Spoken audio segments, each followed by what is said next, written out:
नमस्कार.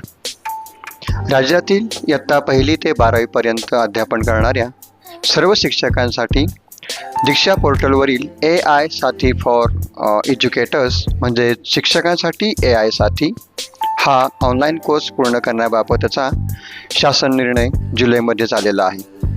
कृत्रिम बुद्धिमत्ता आर्टिफिशियल इंटेलिजन्स AI हे तंत्रज्ञान आज शैक्षणिक तसेच प्रशासकीय व्यवस्थेचा अविभाज्य भाग बनत आहे. AIचा योग्य, सुरक्षित आणि जबाबदार वापर केल्यास अध्ययन प्रक्रिया अधिक परिणामकारक होण्याबरोबरच दैनंदिन कामकाजाची गती, गुणवत्ता, अचूकता व कार्यक्षमता वाढवण्यास मोठी मदत होते. अध्यापन नियोजन, अध्ययन साहित्य निर्मिती, मूल्यमापन, अहवाल लेखन, माहितीचे विश्लेषण, सादरीकरणे तयार करणे तसेच विविध प्रशासकीय कामांमध्ये AI आधारित साधनांचा प्रभावी वापर करता येतो. त्यामुळे शिक्षकांनी AI विषयक मूलभूत ज्ञान व कौशल्य आत्मसात करणे ही काळाची गरज आहे आणि म्हणूनच राज्य शैक्षणिक संशोधन व प्रशिक्षण परिषद महाराष्ट्र पुणे यांनी कोटक एज्युकेशन फाउंडेशनच्या सहकार्याने AI साथी फॉर एज्युकेटर्स म्हणजे शिक्षकांसाठी AI साथी हा ऑनलाईन कोर्स विकसित केला असून तो दीक्षा पोर्टलवर उपलब्ध करून देण्यात आलेला आहे. आणि हा कोर्स करण्याची रजिस्ट्रेशन करण्यासाठीची मुदत 31 ऑगस्ट पर्यंतची आहे आणि पूर्ण करण्यासाठी पुढील 1 महिना दिलेला आहे. तेव्हा ह्या पूर्ण कोर्स दिलेल्या वेळेत पूर्ण करण्यासाठी आपण त्याचा नोंदणी करून तो पूर्ण करूयात. त्याची नोंदणी करून तो पूर्ण करण्यासाठी कोणत्या गोष्टी करायच्या आहेत ते आपण पाहूयात. नमस्कार. आपण आता दीक्षा पोर्टलवरील जो AI साथी फॉर एज्युकेटर्स हा कोर्स पाहणार आहोत. रजिस्ट्रेशन कसं करायचं त्याची माहिती बघणार आहोत. दीक्षा ॲप जर नसेल तर प्ले स्टोअरवरून दीक्षा पोर्टलचं किंवा दीक्षा ॲप हे जे ॲप आहे ते ॲप आपण सर्च करूया. दीक्षा ॲप आपण अगोदर घेतलेलं हे ॲप आपल्याकडे आहे, बऱ्याच जणांकडे हे दिसते आपल्या लोगो. इथं माझ्याकडे तो ऑलरेडी आहे म्हणून तो ओपन असेल, नसेल तर आपल्याला ते इन्स्टॉल करावं लागेल. इन्स्टॉल करून झाल्यावरती हा त्याचा इंटरफेस असेल आणि एक्सप्लोर. ओके, वेलकम टू दीक्षा. या दीक्षा ॲपमध्ये सर्वप्रथम आपल्याला आपलं जे प्रोफाईल आहे ते आपलं पूर्ण 100% पूर्ण करावं लागतं आणि ते कुठे मिळेल आपल्याला तर जो इंटरफेस आहे त्याच्या वरच्या कोपऱ्यात उजवीकडे वरच्या कोपऱ्यात जो आपला नावाचा लोगो दिसतो तिथे आहे. आता माझं प्रोफाईल पूर्ण आहे 100%. जर नसेल तर आपलं ते प्रोफाईल पूर्ण करावं आणि मग पुन्हा बॅक करून त्याच पेजवरती खाली बघा उजव्या कोपऱ्यात खाली कोर्सेस हा जो लोगो दिसतो त्याच्यावरती क्लिक करायचा आहे. आपल्याला हा देखील एक दीक्षा कोर्सेस म्हणून हा वेगळा ॲप आहे तर तोही आपल्याला या कामासाठी लागणार आहे. तर तो आपण डाउनलोड करायचा आहे, इन्स्टॉल करायचा आहे प्ले स्टोअरवरून आणि त्याचंही या प्रकारे होम पेज असेल. इथं लगेच तुम्हाला नाही मिळाला तर आपण एक्सप्लोर कोर्सेस म्हणून खाली जे 4 टॅब दिसतात त्यातून जो सेकंड लास्ट टॅब आहे एक्सप्लोर कोर्सेस त्याच्यामध्ये आपण ओपन करून व्हॉट डू यू सर्च किंवा व्हॉट डू यू वांट याच्यामध्ये जे काय सर्च बार आहे त्याच्यामध्ये आपण AI साथी फॉर एज्युकेटर्स हे आपण टाईप करू शकतो. टाईप करायचं आहे आणि इथं तो कोर्स निघणार आहे. तो कोर्स आता इथं माझ्याकडे येत नाही कारण माझा तो कोर्स पूर्ण झालेला आहे म्हणून तो थोडंसं मी बॅक जातो. तुम्हाला तो मिळेल. त्याच्यावरती क्लिक करून खाली एनरोल बटन येईल. जसं आता इथे बघा मी समजा हा माझा कोर्स आहे तो आणि हा मी ओपन केला तर त्या कोर्सच्या बाबतीत थोडक्यात माहिती दिलेली असते पूर्ण काय असेल ते आणि इथं एनरोल दिसते. तर एनरोल केलं की त्या कोर्स आपण त्या कोर्समध्ये रजिस्ट्रेशन केलं आहे असं होऊन जातं. पण इथं माझ्याकडे येणार नाही कारण माझा तो कोर्स कंप्लीट झालेला आहे म्हणून तो दिसणार नाही. तो मला कुठे दिसेल माय लर्निंगमध्ये. तिथेही पण 2 टॅब आहेत. एक ऑनगोईंग कोर्सेस आहे, दुसरा आहे फिनिश कोर्स. माझा तो पूर्ण झाला आहे म्हणून माझा तो फिनिश कोर्समध्ये हा कोर्स असणार आहे. AI साठी बघा सेकंड नंबरचा आहे तो हा माझा कोर्स आहे. तो आपल्याला जो करायचा आहे तो 4 तासिका CPT आहे आणि याच्यात एकूण 10 मॉड्यूल्स आहेत. पहिला परिचयपासून ते शेवटी प्रमाणपत्रापर्यंत असे 10 मॉड्यूल्स आहेत.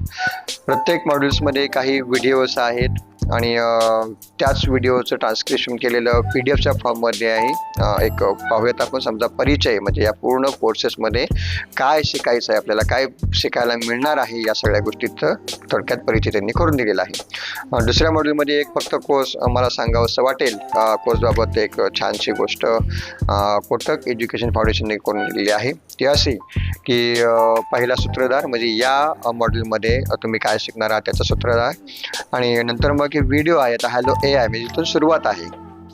समजा मी हा पहिला व्हिडिओ मी ओपन करतोय आणि ओपन केल्यानंतर हा मी थोडंसं हा पूर्ण याच्यामध्ये करतो.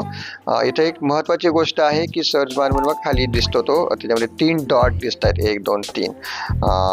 तर त्या 3 डॉटचा अर्थ काय आहे, तर तिथं आल्यानंतर व्हिडिओ थांबतोय. जसं इथे बघा, थोडंसं मागे घेतो, सुरू करूयात. तिथं आल्यानंतर तो कोर्स थांबतोय आणि वरती एक पॉपअप होते आपला, एक प्रश्न बघूयात. 5 सेकंद.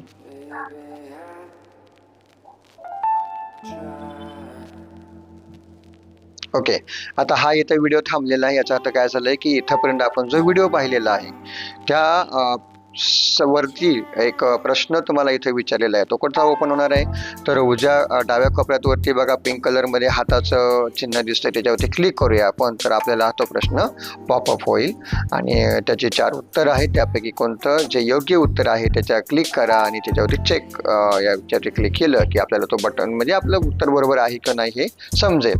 आणि जर बरोबर असेल तर कंटिन्यू करा, बरोबर नसेल तर पुन्हा रिअटेम्प्ट करू शकता तुम्ही ते. समजा मी कंटिन्यू केलं तर मला तो पुढचा व्हिडिओ सुरू राहतो. म्हणजे अशा प्रकारे यातली एक चांगली गोष्ट अशी आहे की जेवढा आपण व्हिडिओ बघितलेला आहे तर तो पूर्ण व्हिडिओ आपल्याला समजण्यासाठी मध्ये मध्ये असे लर्निंग कितपत झालेलं आहे आपण आपलं चेक करू शकतो. यासाठी मध्ये मध्ये प्रश्न आहेत. आणि हा व्हिडिओ झाल्यानंतर असं प्रत्येक ठिकाणी नंतर त्याचंच PDF फॉर्ममध्ये माहिती दिलेली आहे. खूप सुंदर त्यातली भाषा आहे, व्हिडिओमधली असेल किंवा याच्यातली असेल, सहजरित्या समजणारी भाषा त्यांनी वापरलेली आहे आपल्याला. याला कुठल्याही प्रकारचं टेक्नोसेवी वगैरे पाहिजे अशा कुठल्या गोष्टी नाही आहेत. तर अशा प्रकारे हे स्लाईडच्या फॉर्ममध्ये PDF दिलेली आहे आपल्याला. आणि सगळ्यात महत्त्वाची गोष्ट इथे बघा वरती उजव्या कोपऱ्यात डाउनलोडचं ऑप्शन दिसतंय. म्हणजे हे जे काही PDF असेल, व्हिडिओ असेल किंवा जे काही आहे तुम्हाला डाउनलोड करून देखील आपण ठेवू शकतो आपल्या संग्रही, त्यानंतर आपण कधीही बघू शकतो. तर हे झालं. आणि त्याचबरोबर खाली एक दिले बघा माहिती चित्र. म्हणजेच इथंपर्यंत जो व्हिडिओ आहे किंवा ही जी माहिती आहे ती माहिती चित्र म्हणजे फक्त माइंड मॅप. थोडक्यात छान सुंदर असं माइंड मॅप बनवून त्यांनी दिलेलं आहे पूर्ण एका पेजवरती. त्या पूर्ण व्हिडिओमध्ये तुम्ही काय शिकला आहात त्याच्याबद्दलचा. तर हा माइंड मॅप आपल्याला देखील आपल्याला छानसा डाउनलोड करता येतो. अशा प्रकारे पुन्हा एक क्विज 1 असं दिलंय. म्हणजे पहिल्या व्हिडिओमध्ये जे काही आपण शिकलेलो आहोत त्याच्यावरती पण एक क्विज आहे. 3 ते 4 प्रश्न, 5-6 जसा तुमचा व्हिडिओचा कंटेंट असेल त्याप्रमाणे प्रश्नांची संख्या असणार आहे. आणि इथं एक गोष्ट लक्षात ठेवायची आहे की पासिंग स्कोअर देखील याला आहे. तर 10 पैकी 4 म्हणजे 40% स्कोअर तुम्हाला मिळाला की मग पूर्णपणे तुम्ही त्या कोर्स किंवा त्या व्हिडिओमध्ये पास झालात असं आपण म्हणू शकतो, क्लिअर झाला असं म्हणू शकतो. आणि जर आपल्याला त्यापेक्षा मार्क्स कमी पडले तर आपण ते पुन्हा असेसमेंट रिअटेम्प्ट करू शकतो. तर या प्रकारे अशा पद्धतीने आपण हा कोर्स हा एक झाला. अशा प्रत्येक मॉड्यूलमध्ये 2-3 काही ठिकाणी 4 व्हिडिओ देखील आहेत. आणि प्रत्येक मॉड्यूलच्या शेवटी पुन्हा एक क्विज आहे. आणि असे सगळे मॉड्यूल्स झाले होते. पुन्हा अंतिम मूल्यमापनाची एक असेसमेंट आहे, जेणेकरून पूर्ण कोर्सवरती जवळजवळ 20 प्रश्न आहेत आणि त्यापैकी तुम्हाला 40% कमीत कमी पास होणं गरजेचं आहे, बरोबर येणं गरजेचं आहे. आणि हे झाल्यावरती शेवटच्या मॉड्यूलमध्ये आपल्याला प्रमाणपत्र मिळतं की जे पूर्ण प्रमाणपत्र झालेलं आहे किंवा पूर्ण कोर्स आपण केलेला आहे त्याचं प्रमाणपत्र मिळतं. आणि हे प्रमाणपत्र आपण डाउनलोड करून प्रिंट काढून आपल्या शाळेमध्ये जमा करायचं आहे, त्याची नोंदही करून घ्यायची आहे. कारण आपल्याला CPD अंतर्गत याचे 4 तास मिळणार आहेत. तर अशा प्रकारचं हे प्रमाणपत्र आहे, ते डाउनलोड करून प्रिंट काढून आपल्या संग्रही ठेवा, शाळेतही जमा करा आणि आपल्या याच्यामध्ये नोंद करून घ्या. तर अशा प्रकारे पूर्ण AI साठी फॉर एज्युकेटर्स हा जो कोटक एज्युकेशन फाउंडेशनने तयार केलेला कोर्स आहे आपल्या राज्य शासनासाठी, तर खूप सुंदर आणि सहज शब्दात मांडलेला आहे. एकदम सुटसुटीत आहे, समजण्यासाठी खूप छान आहे. अगदी बेसिक ज्याला काही टेक्नॉलॉजीचं माहीत नाही आहे अशा सर्व शिक्षकांसाठी, सर्व बंधूंसाठी हा खूप उपयोगी आहे आणि याचा वापर आपण नक्कीच करायचा आहे. पण याच्या अगोदर आपल्याला हा पूर्ण रजिस्ट्रेशन करायचं आहे, कारण याच्या रजिस्ट्रेशनची डेट 31 ऑगस्टपर्यंतची मुदत आहे आणि त्याच्या अगोदर आपल्याला रजिस्टर करायचं आहे आणि पुढील महिन्यात सप्टेंबर एंडपर्यंत हा पूर्ण कोर्स आपल्याला पूर्ण करून घ्यायचा आहे. सो आपण नक्कीच हा कोर्स पूर्ण करूयात आणि आपल्याला स्वतःला आपण अपडेट करूयात. So thank you.